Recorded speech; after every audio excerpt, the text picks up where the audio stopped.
Bismillahirrahmanirrahim. Assalamualaikum warahmatullahi wabarakatuh.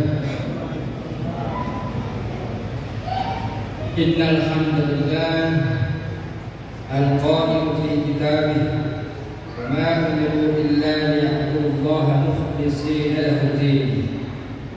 Wassalatu wassalamu ala asyrafil anbiya'i wal mursalin Sayyidina Muhammadin wa ala alihi wa ashabihi ajma'in, amma ba'du.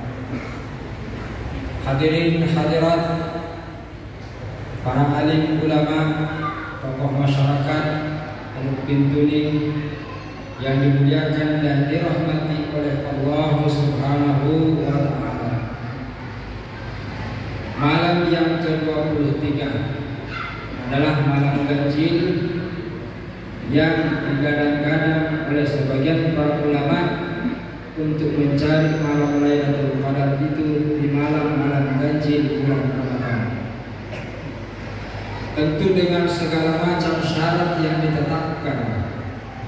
Salah satu syarat yang ditetapkan ulama untuk diterimanya amal ibadah itu agar supaya Allah juga bisa membalasnya dengan sebaik-baik balasan adalah syarat batiniyah. Syarat lahir sudah, lalu sekarang kita masuk kepada syarat batin, syarat ruh. Yang sebelumnya adalah harus seluruh ketaatan kita itu dibingkai oleh ketakwaan kepada Allah Subhanahu wa ta'ala. Kemudian yang kedua, syarat batin itu adalah wujudul ikhlas. Harus dilandasi dan diisi dengan keikhlasan yang murni kepada Allah Subhanahu wa ta'ala. Salah satu ungkapan dalam bahasa Arab bisa kita temukan ungkapan ini di dalam kitab Al-Hikam karangan Ibnu Athaillah As-Sakandari. Beliau mengatakan, al-a'malu suwarun qa'imatun wa arwahuha wujudu sirril ikhlasi fiha. Kalau diterjemahkan hadirin yang dimuliakan oleh Allah Subhanahu wa ta'ala, amal itu perbuatan, tindakan atau aktivitas. Suwarun qa'imatun itu bagaikan bentuk raga atau rupa atau jasad. Misalnya kita sholat, ada bentuknya, ada gambarannya orang sholat itu. Angkat tangan takbir, ada ruku, ada i'tidal, ada sujud, ada tahiyat. Itu namanya bentuk. Bagi kalau seumpama manusia, dia adalah jasadnya, raganya, jasadnya, jasmaninya, tubuhnya. Ada kepala, ada leher, ada bahu, ada dada, ada perut, dan seterusnya sampai ke bawah. Wa arwahuha, sementara ruhnya amal itu, kalau tubuh ada ruhnya, ada nyawanya. Kalau kita bilang seperti itu, ada nyawa. Orang kalau sudah tidak ada namanya, itu namanya jenazah atau jasad. Kalau orang sudah tidak ada ruhnya, berarti sudah mati dan dia akan dikuburkan. Kenapa? Sudah dikatakan tidak bermanfaat lagi. Dia tidak ada lagi aktivitas yang bisa bermanfaat untuk dirinya dan untuk orang lain kecuali amal yang sudah berlalu bagi dirinya. Harus ada ruh. Kalau kita melihat bentuk manusia yang tidak ada ruhnya, yaitu macam patung, boneka, itu. Kalau ruh yang tidak ada, kalau amal tidak ada jasadnya, itu bagaikan boneka. Lalu apa ruhnya amal itu, hadirin hadirat yang dimuliakan oleh Allah Subhanahu wa ta'ala? Adalah harus ada rahasia ikhlas di dalam setiap ibadahnya. Harus ada keikhlasannya. Kita sholat Allahu Akbar ikhlas, kita puasa subuh sampai maghrib ikhlas, kita sedekah zakat ikhlas. Lalu apa itu ikhlas sesungguhnya? Kalau kita ditanya, Bapak Ibu ini pergi tahawih, ikhlas apa tidak? Itu. Bapak Ibu yang keluarkan zakat kepada Basnas yang sudah sedia di depan masjid itu ketika setor niat lillahi ta'ala mulut ditanya ikhlas, iya ikhlas. Tetapi kita lihat dulu pengertian definisi ikhlas ini apakah sama dengan pengakuan yang kita buat dengan mulut itu ketika mengucapkan lillahi ta'ala, sama atau tidak? Kenapa? Karena lillahi ta'ala yang di mulut itu adalah amal lahiriah, sementara ikhlas itu adalah amal batin. Amal batin ini tidak ada yang tahu kecuali Allah Subhanahu wa ta'ala dan hambanya. Hadirin dimuliakan Allah Subhanahu wa ta'ala. Sekarang mari coba kita lihat apa pengertian dari ikhlas itu sesungguhnya.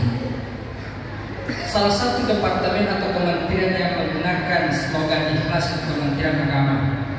Ikhlas beramal. Bagaimana ikhlas beramal di Kementerian Agama?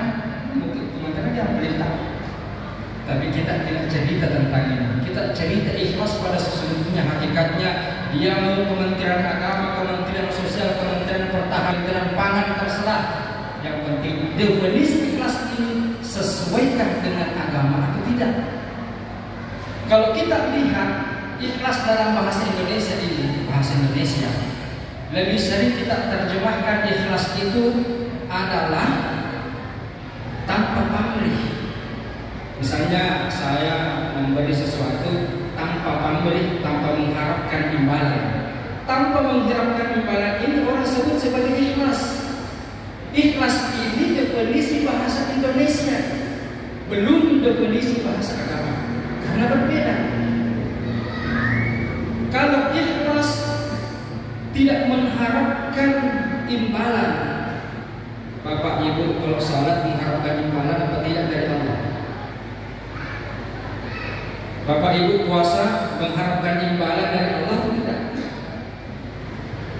Zakat sedekah mengharapkan imbalan apa tidak?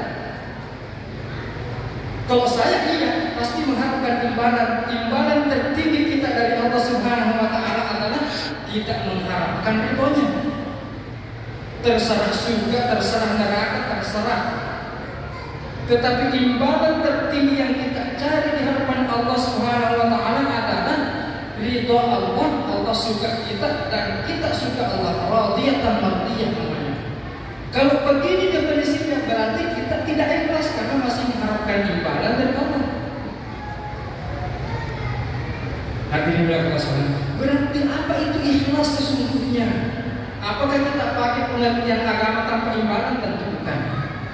Maka ikhlas dalam agama itu kita lihat pengertian yang kedua adalah memurnikan, mensucikan, membersihkan. Ibaratnya begini, saya dengan 5 profesi, sebagai tukang kayu, sebagai tukang kabel, tukang batu, sebagai tukang las, sebagai tukang servis elektronik, sebagai fotografer, dan ini profesi saya aktif. Tetapi pengabdian saya adalah mengajar anak-anak remaja, anak-anak usia ini untuk belajar Al-Quran, menghafal Al-Quran. Lalu saya mau ikhlas memurnikan kegiatan saya itu semata-mata hanya satu kegiatan. Saya mau fokus menghafal, membina hafalan. Saya lepaskan profesi tukang kayu, tukang batu, tukang las, tukang servis, fotografer, supaya ikhlas fokus kepada ini. Termasuk pengertian ikhlas, fokus. Maka ketika kita melepaskan seluruh tujuan kita selain daripada Allah, kita mungkin sholat itu karena takut dikatakan malas sholat. Kita itu puasa mungkin karena ikut-ikutan. Tetapi ketika kita melepaskan semua itu, terserah kalau orang mengatakan saya ini ikut-ikutan, tidak, yang penting saya puasanya karena memang saja. Itu ikhlas dalam pengertian ini. Semata-mata tidak ada lagi campur baur antara Allah Subhanahu wa taala dengan faktor-faktor lainnya. Hadirin dimuliakan Allah Subhanahu wa taala, maka begitulah makna dari surah Al-Ikhlas itu. Apa itu surah Al-Ikhlas? Qul huwallahu ahad, Allahus samad, sampai lam yalid wa lam yulad wa lam yakul lahu kufuwan ahad. Ketika Muhammad ditanya sallallahu alaihi wasallam, itu Tuhanmu itu laki apa perempuan, besar atau kecil, cantik apa jelek, kaya atau miskin? Maka Allah menjawab, katakan Muhammad, Tuhan itu ya begini, ini. Esa tidak ada duanya, tidak melahirkan, tidak dilahirkan, tidak ada yang seperti dia. Itu ikhlas. Berarti memfokuskan tujuan kita kepada Allah Subhanahu wa taala. Sama pengertian al-ikhlas, yaitu melepaskan seluruh apa yang kita anggap Tuhan. Kalau di kampung masih banyak yang dianggap seperti Tuhan. Tuhan kayu, Tuhan batu, Tuhan sungai. Kenapa masih sering ke sana minta? Masih sering ke gunung-gunung minta? Masih sering ke kuburan minta? Berarti masih ada yang dianggap Tuhan selain Allah. Ketika itu semua dilepaskan, orang ini dikatakan ikhlas lillahi ta'ala. Nah, sekarang puasa kita, zakat kita, haji kita, bisakah seperti ini lillahi ta'ala tanpa embel-embel? Hadirin dimuliakan oleh Allah Subhanahu wa taala. Maka di dalam salah satu hadis Nabi sallallahu alaihi wasallam menegur kita, mengingatkan kita. Nabi mengatakan, "Innallaha la yaqbalu minal amal." Sesungguhnya Allah Subhanahu wa taala tidak akan pernah menerima amal apapun itu illa ma kana lahu khalisan, kecuali di dalamnya ada ikhlas semata-mata. Jadi ikhlas itu semata-mata, bukan tanpa pamrih, bukan tanpa imbalan. Karena pada waktunya kita ingin mendapatkan imbalan dari Allah Subhanahu wa taala, dan ujung hadisnya wa bataghi bihi wajhallahi, dan mencari keridhaan Allah Subhanahu wa taala. Kira-kira begitu sementara definisi ikhlas ini, dan kita akan melanjutkannya. Semoga kita mendapatkan pelajaran surah Al-Ikhlas sebagai fondasi dasar kita memahami keikhlasan kita di dalam beribadah dan beramal. Sekian, assalamualaikum warahmatullahi wabarakatuh.